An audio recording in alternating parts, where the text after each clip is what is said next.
Wow.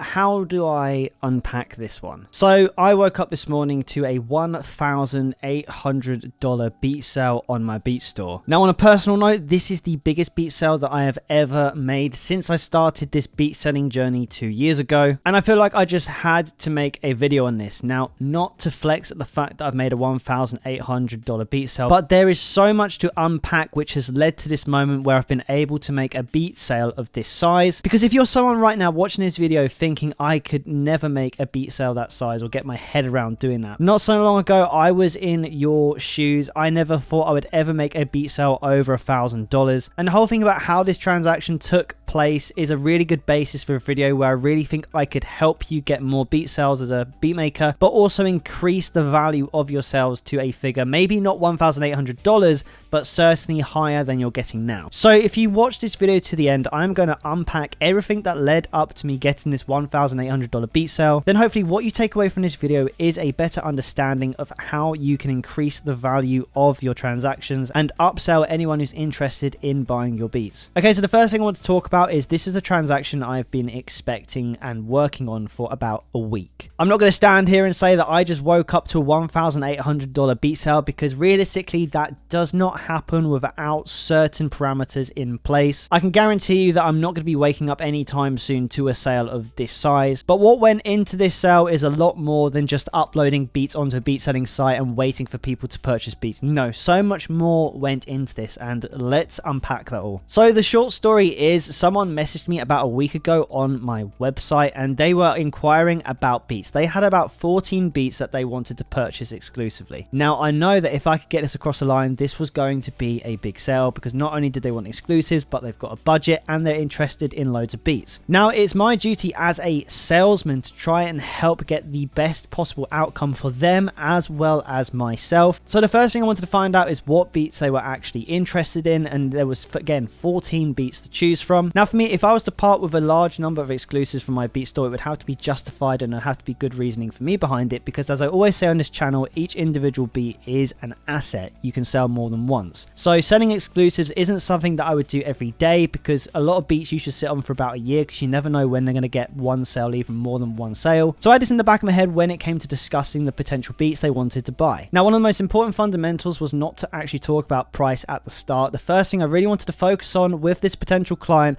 was sitting down and talking about what beats are best for them. The whole thing about this situation is you've got to make the potential client as comfortable as possible and make them feel like they're in complete control of the situation. I'm not trying to sell them anything, I'm just sitting down and having a conversation with them. So over email we discussed and sent links back and forth from my beat store of potential beats they liked, and they eventually narrowed it down to 8 beats. Now I did have a little bit of a sway in what beats they chose, because when they listed the 14 beats they wanted, I knew for a fact, as I know the beat store like the back of my hand, that there were beats in there which had sold more than once and I knew would probably sell again. But there was also beats which he liked, which not only had been on my beat store for a couple of years, but never actually even got any sales at all, and were a little bit deadwood in my store. So they were the beats that I was really focused on actually selling to them, because they loved them, so I didn't have to convince them to like them. And again, this was a great opportunity to actually remove some deadwood from my beat store, so in the next couple of weeks down the line I can look into replacing them. So after I had an honest conversation with them about the demand and how much I would be able to sort of do a discount on certain beats depending on how popular they were, we settled on these 8 beats and a bulk deal for buying out these beats exclusively. The first time around, that total actually came to $1,600. Now at this point I could have upsold them more, but I didn't want to try and push them into too much, because this is a large amount of money we're talking about here when it comes to one transaction for some music. So all I could do at this point was supply excellent customer service. I even created a custom cart for them, because they were having issues on my website adding all beats to the carts, because Blaze players are such a fiddle when you have multiple pages. So I did everything I could to make the process as easy as possible for them. I added 8 beats to a cart on the pro page, and I shared the link to the cart of them, so they had all them beats there just ready to click one button and purchase. It's little details like that which can really help sales like this get over the line, by the way, instead of just hoping that they add all the beats to the cart and check out themselves, because that's a lot of effort. So if you can minimize the stuff they've got to do in the process of adding to cart to checking out, they're going to be so much more inclined to hit that purchase button. So then yesterday evening when they were about to check out, they actually pulled up 3 more beats which they just found on my beat store as well.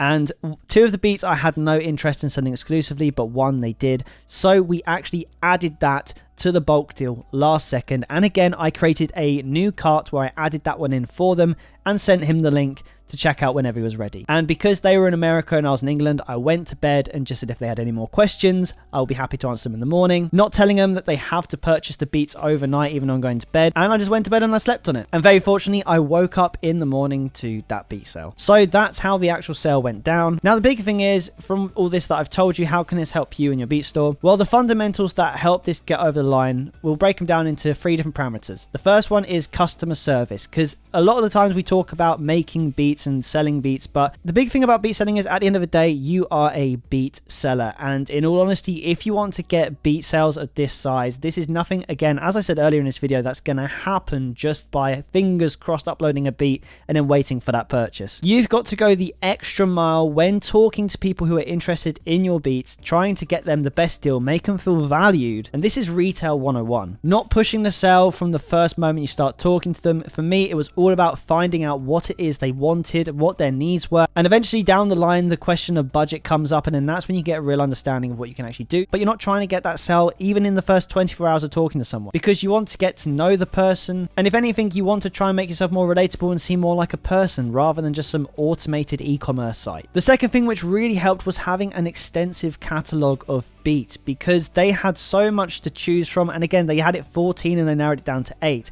and this was choosing from 489 beats on my store. If we've been more specific, they were very much interested in my ballad beats, and luckily I've made over 100 of them. So having that big catalog gave them plenty of time to browse through and pick the exact right beats for them. If I only had about 50 beats in my store or 100 beats in my store where about 50 of them were ballads, they may have had a harder time finding the exact beats they wanted, and they may have in fact purchased less beats because there's less to choose from that they would have been 100% happy having and was in line with their vision when it came to beats that they were looking for. So having an extensive catalog definitely does help. And the last point I want to make, which kind of ties into the whole being a salesman point of view, is having an open line of communication when it comes to beat selling. Now, I don't think I've actually really talked about this, because every time on a YouTube channel I'm talking about how you should be driving traffic to your beat store and, you know, more traffic, email marketing, YouTube, Instagram, SoundCloud, whatever. But you got to talk about the next step in all that, which is what you do when you've got them to your beat store. Now, it's not always just as simple as getting them to download beats for free and write over them, or